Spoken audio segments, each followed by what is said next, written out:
আজ দিনটা শুরু হয়েছিল ভোরবেলা। ফাঁকা রাস্তা, হালকা ঠান্ডা হাওয়া।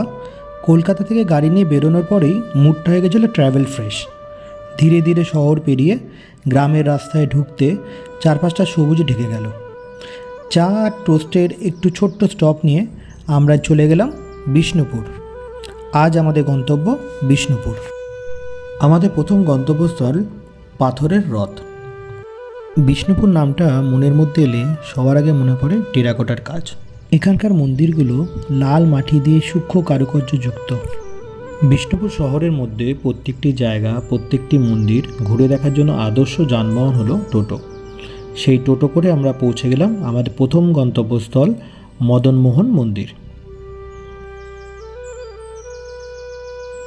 ট্রেনে করে বিষ্ণুপুর পৌঁছে বা গাড়ি নিয়ে বিষ্ণুপুর গিয়ে আপনারা একটা টোটো ভাড়া করে নিন। সেই টোটো করে আপনি বিষ্ণুপুর শহরের যে স্থাপত্য শিল্পগুলো আছে সেগুলোকে ঘুরে দেখুন। ঘন্টা প্রতি 200 টাকা করে নেবে, কিন্তু আপনাকে আপনার যেই 13-14টা জায়গা দেখাবে সেগুলো আপনার কিন্তু মনে থাকবে। গাড়ি নিয়ে সবকটা জায়গায় যাওয়া সম্ভব নয়, আর টোটোওয়ালারা কিছু কিছু সময় গাইডেরও কাজ করে। তাদের মাধ্যমেই আপনি শুনতে পারবেন বিষ্ণুপুরের ইতিহাস, মল্ল রাজাদের ইতিহাস। প্রত্যেকটা পাথরে যে ইতিহাস লুকিয়ে আছে সেগুলো ওনারা আপনাদের খুব সুন্দরভাবে বর্ণনা করবেন।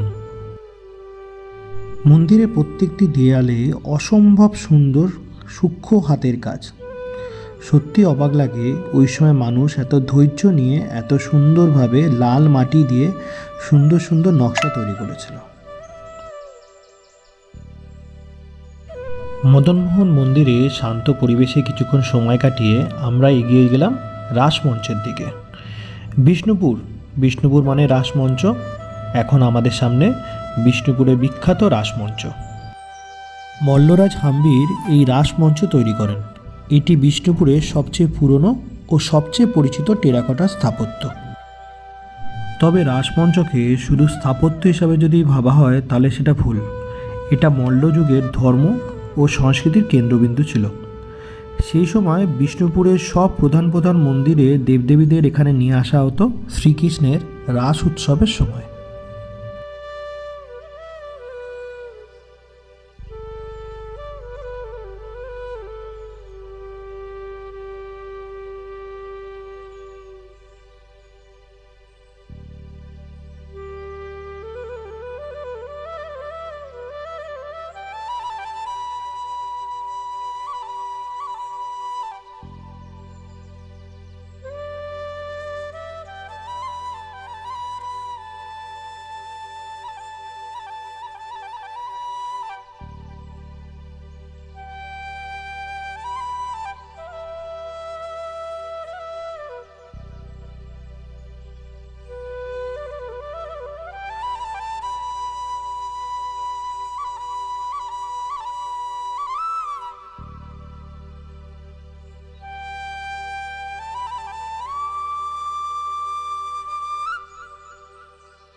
রাসমঞ্চের একদম পাশে দলমাদল কামান।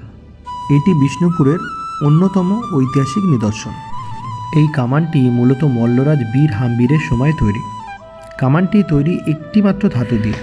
এই কামানের নাম দলমাদল কেন? দল কথার হলো শত্রু বাহিনী, আর মাদল কথার হলো ধ্বংস করা।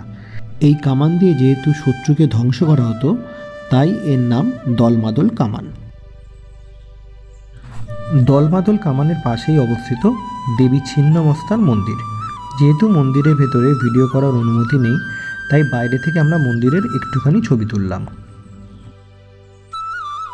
ছিন্নমস্তা মন্দিরে মাকে দর্শন করে আমরা টোটো করে ঘুরে দেখলাম নন্দলাল মন্দির, রাধা মাধব মন্দির ও রাধা গোবিন্দ মন্দির।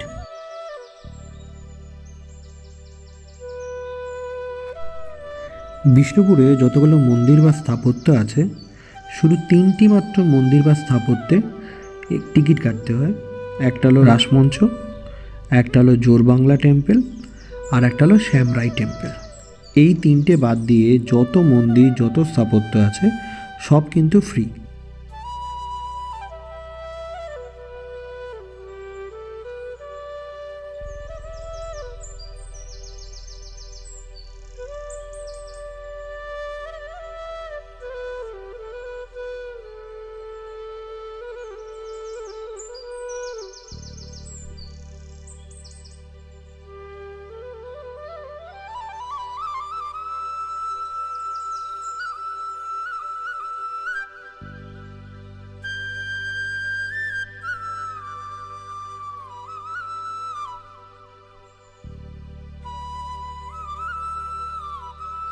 বিষ্ণুপুর সফরে লোকাল সাইট সিইং এই টোটো করেই আমরা করেছি।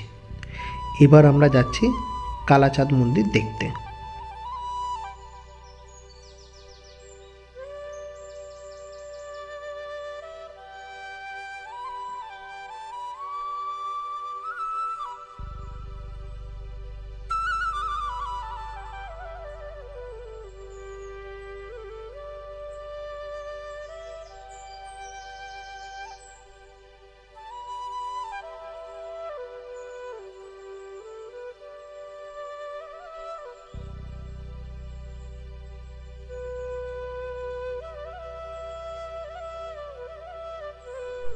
এটা দেখে সত্যি ভালো লাগে যে সরকার এই স্থাপত্যগুলোকে রক্ষণাবেক্ষণের জন্য অসম্ভব পরিশ্রম করে চলেছে।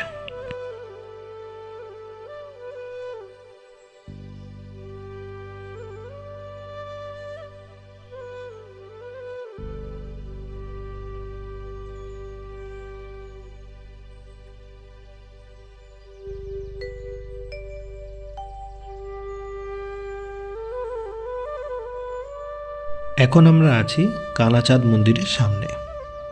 খুব সুন্দরভাবে চারদিকটা গোছানো। এখানকার শান্ত পরিবেশে যে আপনার সময় কিভাবে যে কেটে যাবে আপনি বুঝতেও পারবেন না।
বিষ্ণুপুরের শ্যামরাই মন্দিরের সামনে বসেছে হস্তশিল্পের মেলা। এখানে খুব সুন্দর সুন্দর পোড়ামাটির খেলনা, হাতি, ঘোড়া ইত্যাদি বিক্রি হচ্ছে। বিষ্ণুপুরে সবথেকে শ্রেষ্ঠ টেরাকোটা নিদর্শন যদি দেখতে হয় তাহলে আপনাকে শ্যামরাই মন্দির ভিজিট অবশ্যই করতে হবে। পুরো মন্দিরের দেওয়াল জুড়ে রয়েছে টেরাকোটার কাজ।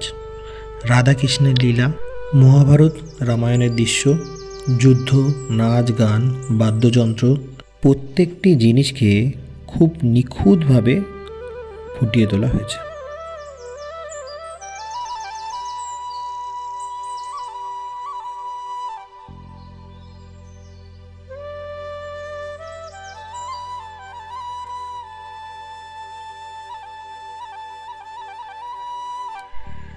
শ্যামরায়ের মন্দিরের একদম পাশে অবস্থিত জোরবাংলা মন্দির।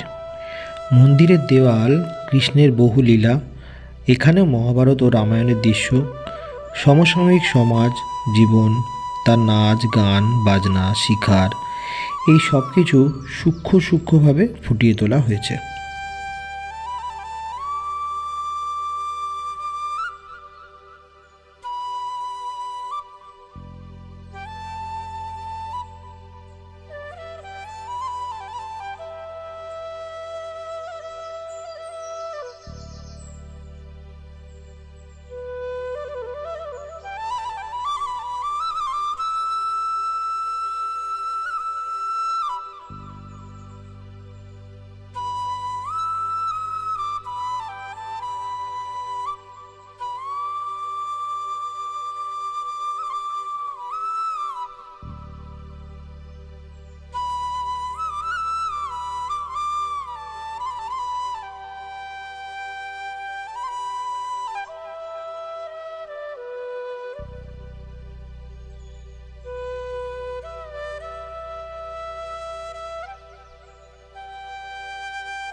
সবশেষে মৃন্ময়ী মাতার মন্দিরে মৃন্ময়ী মাতাকে দর্শন করে আমরা ফিরে চললাম আমাদের প্রথম গন্তব্যস্থল, যেখানে আমরা গাড়ি রেখেছিলাম বড় পাথর দরজার কাছে।